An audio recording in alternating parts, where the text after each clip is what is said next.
Hello everyone. Today we will start a paper of BSc first. आज हम BSc first का second same का एक पेपर स्टार्ट करेंगे जिस पेपर का नाम है इलेक्ट्रॉनिक डिवाइसेज। इलेक्ट्रॉनिक जो डिवाइसेज होते हैं वो मोस्टली रिलेटेड होते हैं सेमीकंडक्टर से। तो हम सेमीकंडक्टर पढ़ने से पहले उस सेमीकंडक्टर के बारे में कुछ बेसिक प्रॉपर्टी के बारे में पढ़ेंगे। जैसे कि हमें पता है जो भी हमारे पास क्रिस्टलाइन सॉलिड होते हैं उनको उनकी इलेक्ट्रिकल प्रॉपर्टी के बेस के ऊपर हम 3 क्लास में डिवाइड करते हैं। वो जो 3 क्लास हैं हमारे पास वो किसके बेस पे डिवाइड करवाई जाती हैं? उनके एनर्जी बैंड के बेस के ऊपर। तो एनर्जी बैंड के बेस के ऊपर हमारे पास जो भी क्रिस्टलाइन सॉलिड होते हैं उसको हम 3 क्लास में डिवाइड करते हैं। वो जो 3 हैं हमारे पास वो क्या है? First one is metal, insulator and semiconductor. ठीक है, तो firstly we will discuss about metal. सबसे पहले हम किसके बारे में पढ़ेंगे? मेटल के बारे में। जैसे कि हमें पता है कि जो कोई भी सॉलिड होता है वो एक अपना एनर्जी बैंड गैप बनाता है जिसके अंदर हमारे पास एक तो होता है वैलेंस बैंड, वीबी का मतलब क्या? वैलेंस बैंड, और एक होता है हमारा कंडक्शन बैंड। तो जो इलेक्ट्रॉन, जैसे कि हम प्रीवियस क्लास यानी कि 12th में पढ़ के आए हैं कि जो सेमीकंडक्टर है उसमें एक वैलेंस बैंड होता है और एक क्या होता है? कंडक्शन बैंड होता है। हमारे पास जो रूम टेम्परेचर पे इलेक्ट्रॉन अवेलेबल होते हैं वो अवेलेबल होते हैं वैलेंस बैंड के अंदर, और जब उनको एनर्जी मिलेगी तो वो किसके अंदर जंप करते हैं? हमारे पास इलेक्ट्रॉन कंडक्शन बैंड के अंदर। और हमें इस चीज़ का भी पता है जो इलेक्ट्रॉन हमारे पास कंडक्शन बैंड में अवेलेबल होंगे वही किसके लिए रिस्पॉन्सिबल होते हैं? हमारा इलेक्ट्रिक करंट के लिए रिस्पॉन्सिबल होते हैं। तो यानी कि कोई भी जो मेटल है, इंसुलेटर है और सेमीकंडक्टर है वो तीनों में से जो कोई भी है वो कंडक्ट करेगा। वो किसके ऊपर डिपेंड करता है? उनके गैप के ऊपर, यानी कि एनर्जी गैप के ऊपर कि भाई वैलेंस बैंड के बीच में और कंडक्शन बैंड के बीच में कितना डिफरेंस है। अगर डिफरेंस ज़्यादा होगा तो वैलेंस बैंड से इलेक्ट्रॉन को जाने के लिए कंडक्शन बैंड में एनर्जी ज़्यादा चाहिएगी। अगर डिफरेंस कम होगा तो वैलेंस बैंड से कंडक्शन बैंड में इलेक्ट्रॉन को जाने के लिए एनर्जी कम चाहिएगी। तो जिसमें डिफरेंस कम है उनकी जो इलेक्ट्रिकल कंडक्टिविटी है वो क्या है? मोर है, और जिसमें डिफरेंस लेस है जिसमें डिफरेंस ज़्यादा है उनकी इलेक्ट्रिकल कंडक्टिविटी लेस है, क्योंकि कम इलेक्ट्रॉन जंप करके जाएंगे।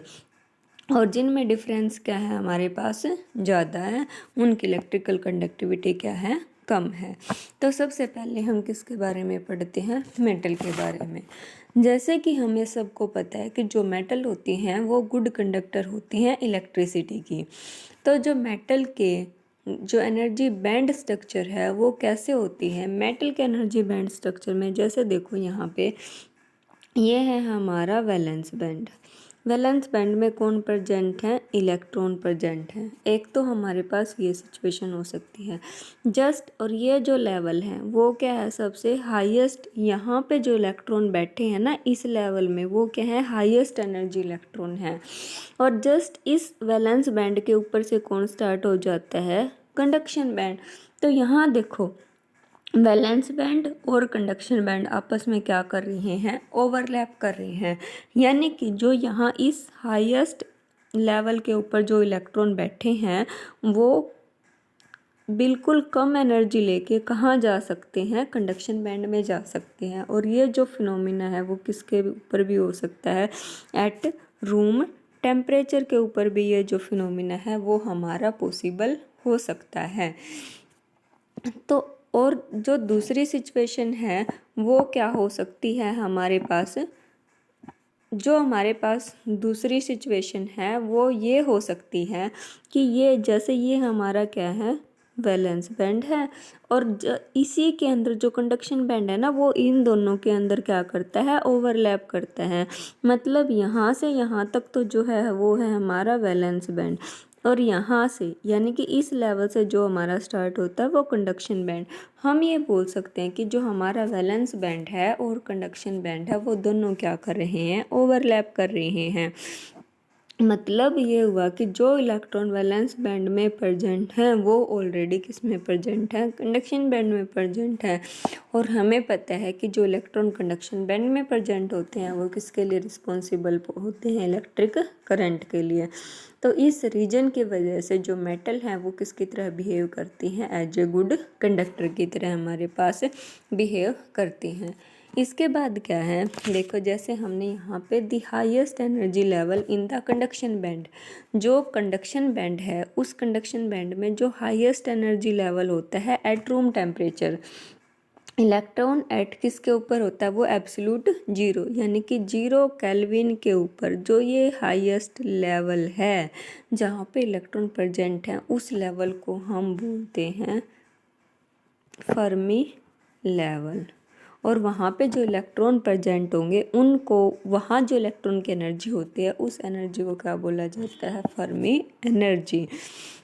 उसको हम किससे रिप्रेजेंट करेंगे, फर्मी एनर्जी से। नाउ वी विल, अब इसके बाद जो हमारा सेकंड टॉपिक है वो क्या है, इंसुलेटर।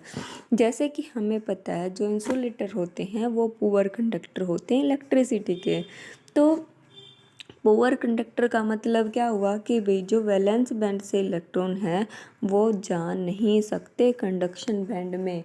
क्यों नहीं जा सकते, क्योंकि यहाँ वैलेंस बैंड के बीच में और कंडक्शन बैंड के बीच में एनर्जी का इतना ज़्यादा डिफरेंस होता है कि यहाँ से जो इलेक्ट्रॉन है यहाँ पे रूम टेम्परेचर पे तो जा ही नहीं सकते, लेकिन हम उसको बाहर से एनर्जी प्रोवाइड करके भी नहीं भेज सकते। और उसको क्योंकि यहाँ पे जो उनको एनर्जी चाहिए वो एनर्जी गैप क्या है, जाता है।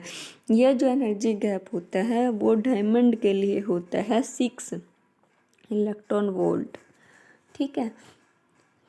तो जैसे कि हम तो इसलिए इलेक्ट्रॉन अगर हमारे पास वैलेंस बैंड से इलेक्ट्रॉन कंडक्शन बैंड में जाएंगे नहीं तो वो करंट फ्लो नहीं करेगा, करंट फ्लो नहीं करेगा तो वो किसकी तरह बिहेव करेंगे, एज एन इंसुलेटर की तरह बिहेव करेंगे। इसके बाद क्या है, at non zero temperature, non zero temperature यानी कि जब टेम्परेचर जीरो ना हो, कोई नॉर्मल सा टेम्परेचर हो, तो ये क्या कहता है कि जो कुछ इलेक्ट्रॉन, कितने इलेक्ट्रॉन, फ्रैक्शन p किसके डायरेक्टली प्रोपोर्शनल है, वो एक्सपोनेंशियल, कितने इलेक्ट्रॉन, एक्सपोनेंशियल माइनस ई जी क्या होता है भाई, बैंड गैप, डिवाइड बाय में के क्या है, बोल्ट्जमैन कांस्टेंट, और टी जितना भी टेम्परेचर है। ये जो नॉन जीरो टेम्परेचर हमने 10 केल्विन लगाया है, 20 केल्विन लगाया है, 30 केल्विन लगाया है, वो can be excited to conduction band, किस में एक्साइट कर सकते हैं हम उसको, कंडक्शन बैंड में, विच नो लॉन्गर फुली, तो वो क्या रहेगा, ज़्यादा टाइम तक एम्प्टी नहीं रहेगा और वो उसकी वजह से थोड़ा बहुत क्या कर सकता है, कंडक्ट कर सकता है।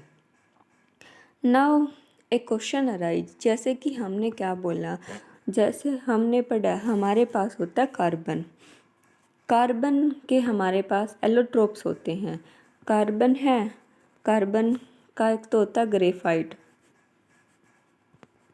ठीक है, और दूसरा क्या होता है, डायमंड।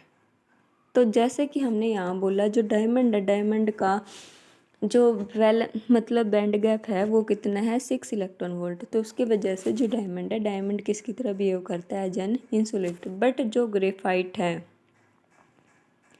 वो बिहेव करता है एज एन कंडक्टर। तो आपको मेरे इस क्वेश्चन का आंसर देना है कि वे जो ग्रेफाइट है, आज का हमारा क्वेश्चन ये है कि जो ग्रेफाइट है वो तो क्या है, हमारा कंडक्टर है, और जो हमारा डायमंड है वो है इंसुलेटर। बल्कि ये दोनों के दोनों किससे मिल बने हुए हैं, कार्बन से मिलके बने हुए हैं। Thanks for watching.